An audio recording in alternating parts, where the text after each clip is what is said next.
In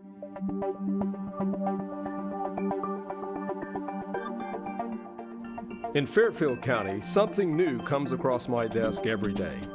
Crimes are committed, cases are solved, and a community is made safe by the hardworking employees of the Fairfield County Sheriff's Office.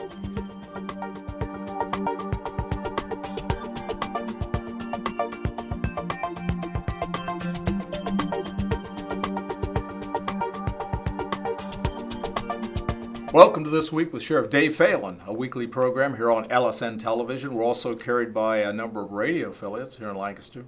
Certainly appreciate you, the viewers and listeners that join us each and every week. It's an honor to be your sheriff, and it's a special event every week because we bring wonderful guests into this studio and talk about things that affect you here in Fairfield County. Behind the scenes, our executive producer is Kelly Roberts. The program is produced here at Fairfield Christian Academy with the students, J.T. Burcham, and all the gang. If it wasn't for their help and having a facility like this, we wouldn't be able to have this program. Back is Dennis Lowe, our commander of the Major Crimes Unit here in Fairfield County. Glad to have you back. Thank you for having me. It's a pleasure. Yeah, and last week we just talked about a lot of different things. And for the folks that may have missed the program last week, Commander Lowe is the commander of our Major Crimes Unit, and they investigate drug trafficking, drug couriering, and a lot of different major crimes that happen in and around Fairfield County, along with the quality of life issues right in our own neighborhoods. So, Commander Lowe, welcome back. Thank you. And before we went off the air last week, I know there's probably a lot of people that maybe missed last week's program. You were talking about a program that you've helped put into place that's going to hopefully help not only people that may be addicted, but also to work toward trying to find more drug suppliers that are bringing drugs into our community. Yes, sir. Well, you know, one of the things that we've recognized, I think, over the last few years in law enforcement is that we're doing as good a job, I think, as we can possibly do in enforcement.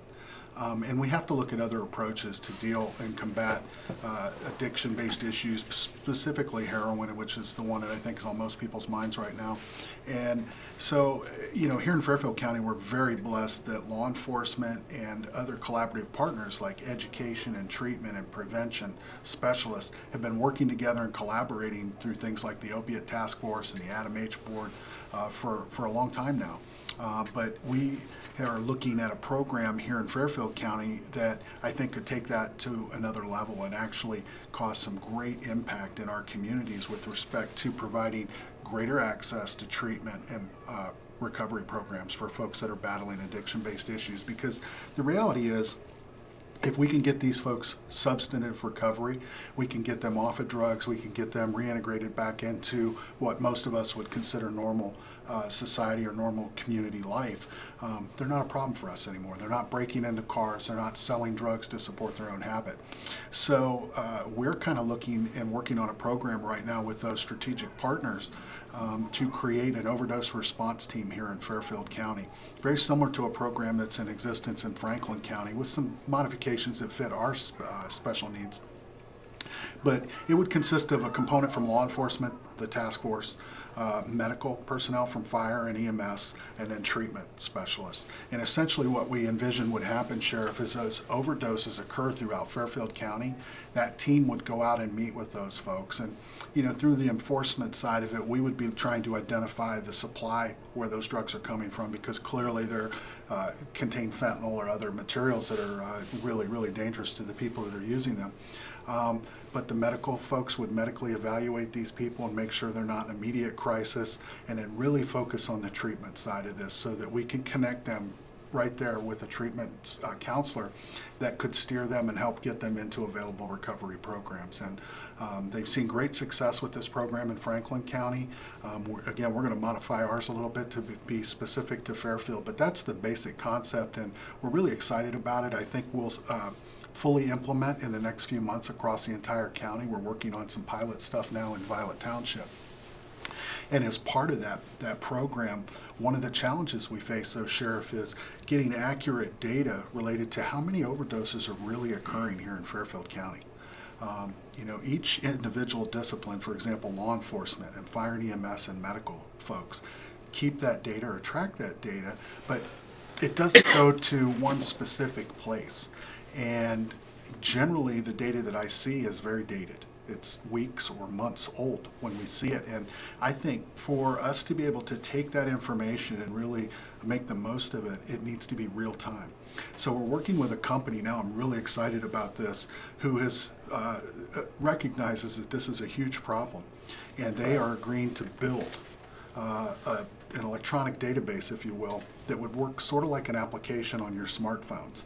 And the goal is that law enforcement, fire and EMS, and medical folks could use this application, and as they're administering naloxone to treat an overdose, or if they respond to an overdose scene, come in contact with somebody that gets dropped off at the ER that's overdosing, that overdose event would be tracked instantly through location and that the event occurred.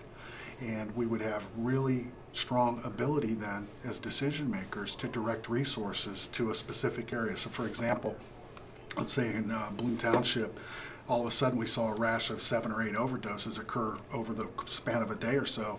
We could direct more law enforcement resources, we could direct more treatment or even education and prevention resources into that area to try to have a more positive impact.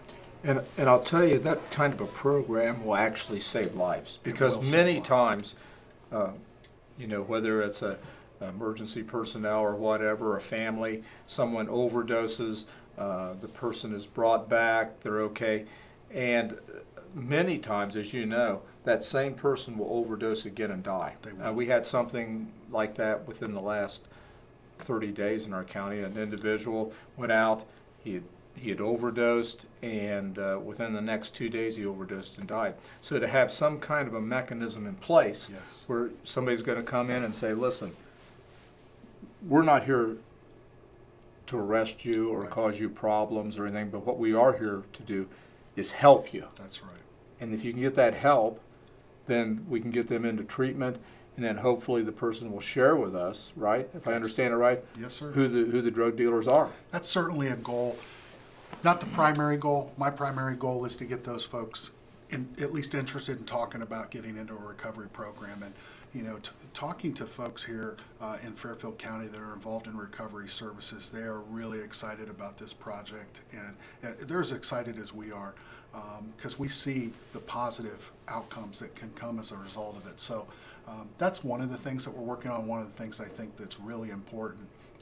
As law enforcement officials, we just have to recognize that we kind of have to look at a different approach now. We've been doing this drug enforcement thing for a long time, and we have success, but we really got to look at it as a long-term strategy. Now, part of the educational component of the Major Crimes Unit, and we're actually, you and I are going to go out this evening and talk to a group.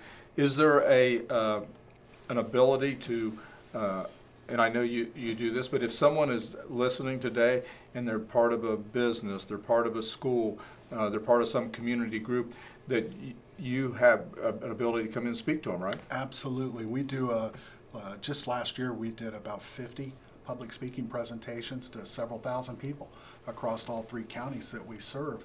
And we speak to civic groups. Last week I did a presentation for the Rotary Club here in Lancaster.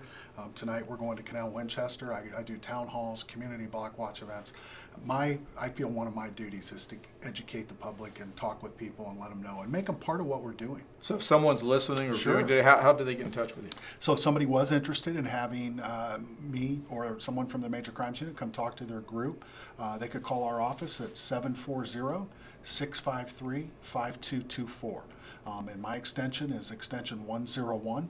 And just leave me a message if I don't happen to be there to pick up the phone. Frequently I'm out of the office working, but I'll get back to you and we'll schedule it. When you go to these town hall meetings or you go to these presentations, what are some of the questions that the audience will have for you? You know, the number one question that I get, Sheriff, from all of these folks is, what are you doing to address this? What are you doing? Excuse me here. The sheriff's getting a call right now on that very thing. Yeah, well, it tells me I better turn the phone down there. Okay. But that's the big question, is they want to know, what are we doing to try to stem the flow of these drugs into our community, and how are we addressing this addiction issue related to heroin and other opiates? And that's the number one question I get, and the one that I feel the deepest connection to right now. What I can tell you is, when I go to these events, I'm truly inspired by the number of people in our communities that are engaged and want to be involved in these processes. I had somebody just the other day, when I was talking about this overdose response team, said, I want to volunteer. I don't know what you would need me to do. I don't know what capacity I could work in, but I want to help you in this project. And that's really what needs to happen, Sheriff. We need to come together as a community to solve these very challenging problems. You can't just sit back and complain that there's a problem and expect other people to fix it. You have to be willing to be part of that solution. You know, and a side note, as everyone just saw, I got a phone call, and you're on the phone, same thing, 24/7, Yes, and one of the responsibilities of being the sheriff is you have to have availability, whether there's some serious event in the county, or there's things that I need to know. So I'm going into my 17th year, and outside of a vacation where I left the country for a few days, the phone has been with me for 17 years, and it's a wonderful resource that we didn't have a few years ago when you had to go to the pay phone, or you had pagers or things like that. It keeps you in touch, but it's an active part of your life. It is an active part. I've been carrying two now for a long time, and I'm connected, and I feel a responsibility to be there for those people when they call. Yeah. That's what I get paid to do. And on the other side of it, and we just got a couple of minutes left, but since the phone was introduced into the program, Sure. It wasn't my plan, but we got to call It her. worked out that way. That's really helped to facilitate the drug couriers, hasn't it? Had their really- ability to maneuver. They were already transient and mobile, and there weren't boundaries, but the advent of phones and social media have kind of complicated things for us and made it more difficult, but we're working through those challenges. We understand technology, and we use technology to our benefit, but most of what we see occurring out there occurs on mobile devices and other electronic media. Got about a minute and a half left. Before we go off the air, thoughts on the future of the Major Crimes Unit? I'm very excited about the future of the Major Crimes Unit. We've had some additional participation over the last year through the Logan Police Department. Athens County, of course, came on board in 2014. And honestly, Sheriff, we've had some interest from other municipalities and counties about joining our project. They see the good work that we're doing, and they see the successes that we have, and I think other people want to be a part of that. So I'm excited about the future. Yeah, lots of good things going on. Yes, sir. Thank you. Back by popular demand the last couple of weeks is Commander Dennis Lowe with the Fairfield, Hocking, Athens Major Crimes Unit That's right. now. Thank you. And it's expanded over the year. And under your leadership for, now how, you've been the commander? 18 months. 18 months. Yes, sir. Just done a terrific job. Thank you And very I much. really I mean appreciate that. Thank you. So again, the commander mentioned if you want him to come to your group or organization, he'll be glad to do that. Just give him a call in the Major Crimes Unit office. Well, we're just about out of time. Do appreciate each and every one of you that join us. And again, it is an honor and a sacred trust to be your sheriff. We have a great sheriff's office. We have great people. They do a lot of wonderful work. And again, I'm thankful to Fairfield Christian Academy that lets us put the program on. They tape, edit, they do all the behind scenes, all the behind the scenes things you see. Till next week, same time, same place. God bless, and we'll see you right here.